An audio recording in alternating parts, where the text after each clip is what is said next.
सुना कि आसपास लाख जहाज का बाजार खुल चुका है।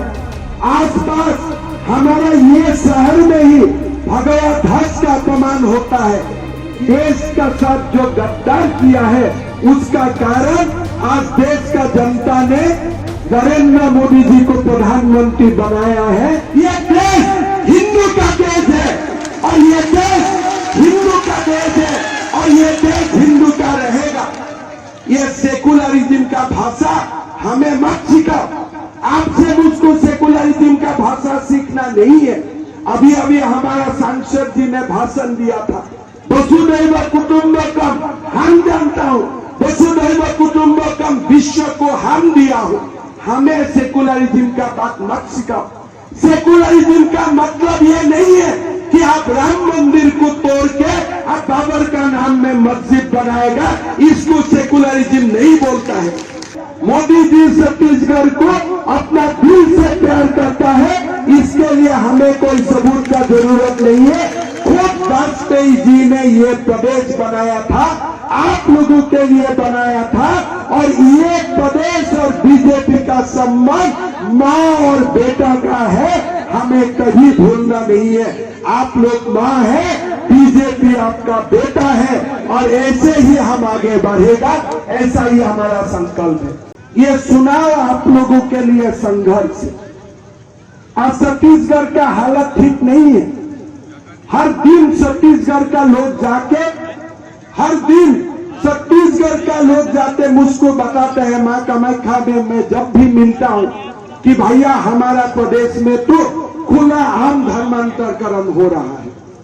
और यहाँ आके मैंने जब कवर्धा में सुना कि आसपास लाख जहाज का बाजार खुल चुका है, आसपास हमारा ये शहर में ही भगवा ध्वज का अपमान होता है, ये शुरुआत मान के लीजिए, ये शुरुआत सुशी।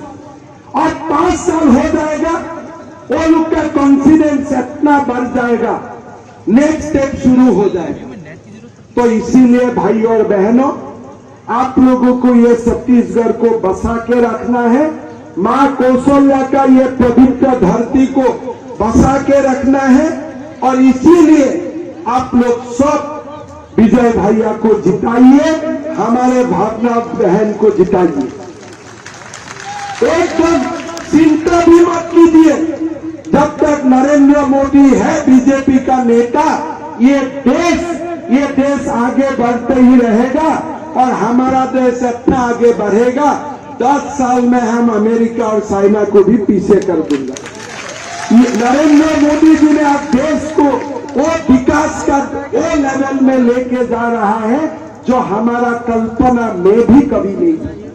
कभी आप सुने थे कि अमेरिका का राष्ट्रपति, अमेरिका का सांसद भारत का प्रधानमंत्री के लिए खड़ा होकर अभिवादन देगा?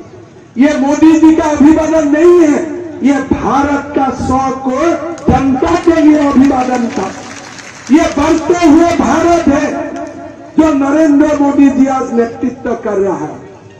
भूपेश बघेल जी ने नरेंद्र मोदी जी का भी सवाल उठाता है, भाई नरेंद्र मोदी जी का जीवन तप का है, नरेंद्र मोदी जी का जीवन त्याग का है।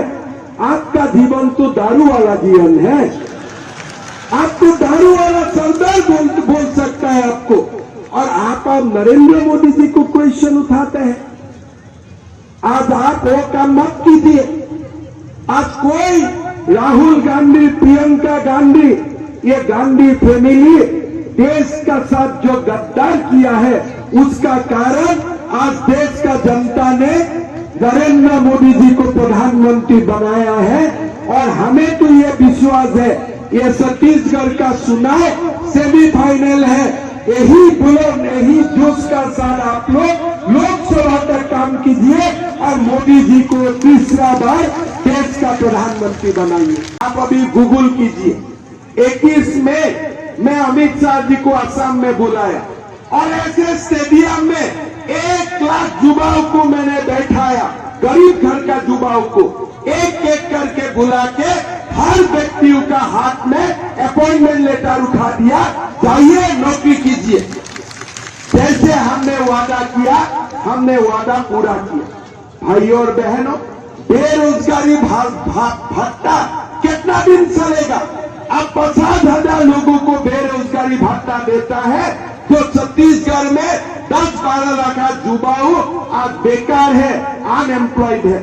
क्या आप ये नहीं कर सकता था 5 साल में कम से कम 3 लाख लोगों को, 3 लाख युवाओं को आप नौकरी दे सकता था? लेकिन आपने कोई युवाओं को नौकरी नहीं दिया। और जब पब्लिक सर्विस कमीशन में नौकरी निकाला, आपका कांग्रेस पार्टी का दलाल और ये पब्लिक सर्विस कमीशन का मेंबर चेयरमैन मिलके ये सारा नौकरी बांट लिया। हमारा युवाओं का हाथ में कुछ नहीं आया। ऐसा सरकार हमें नहीं चाहिए। भाइयों और बहनों, हमने वादा किया था असम में छोटा प्रदेश है, अगर हमारा सरकार बनेगा, हमारा माताओं का खाता में हर महीना हम 1250 रुपया डालूंगा।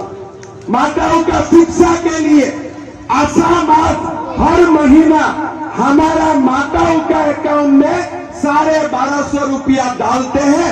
अभी मध्य प्रदेश शासन ने भी पैसा डालना शुरू कर दिया माताओं का सम्मान के लिए। लेकिन भूपेश बघेल जी ने माताओं को क्या दिया? दारू का दुकान दिया और कुछ नहीं दिया। दारू का दुकान खोल दिया गांव-गांव में कि भाई ये दुकान से चलो। कैसे चले? घर बर्बाद करने के लिए। आपने युवाओं को नौकरी नहीं दिया, माताओं का अकाउंट में कुछ नहीं डाला। और जब मोदी जी छत्तीसगढ़ से जब साउल खरीदता है, मोदी जी 2100 रुपया देता है, आप 600 रुपया देता है और आप एडवर्टाइज करता है और राजीव गांधी न्याय योजना।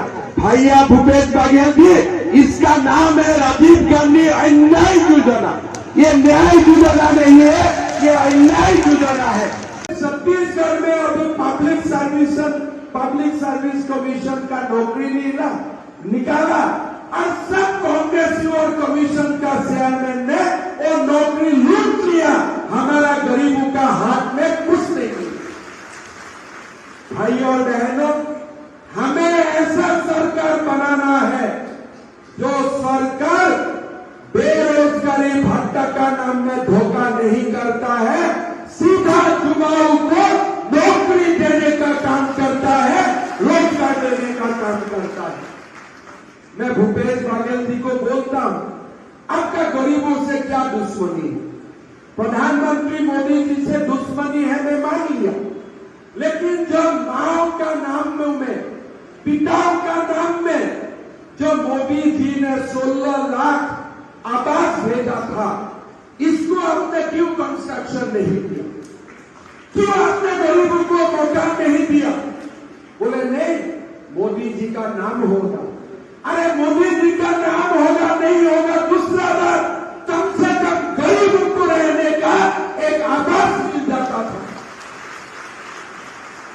मोदी जी कोई नाम के लिए घर नहीं बनाता है। नरेंद्र मोदी आवास योजना नाम नहीं दिया है, प्रधानमंत्री आवास योजना नाम दिया है। देश का प्रधानमंत्री पहले भी हुआ है, आगे भी होगा। लेकिन भूपेश बघेल जी, आप गरीबों का घर को आपने स्वीकृति नहीं दिया। 16 लाख फैमिलियों का, 16 लाख माताओं और पिताओं घर से डिप्राइव हुआ, मौका नहीं मिला वो लोगों को। आज हम लोग ये वादा करने आया हूं, माताओं और बहनों, वो 16 लाख घर नहीं दिया। भारतीय जनता पार्टी सरकार आएगा, हम दोबारा सबके लिए प्रधानमंत्री आवास योजना का घर स्वीकृति देंगे।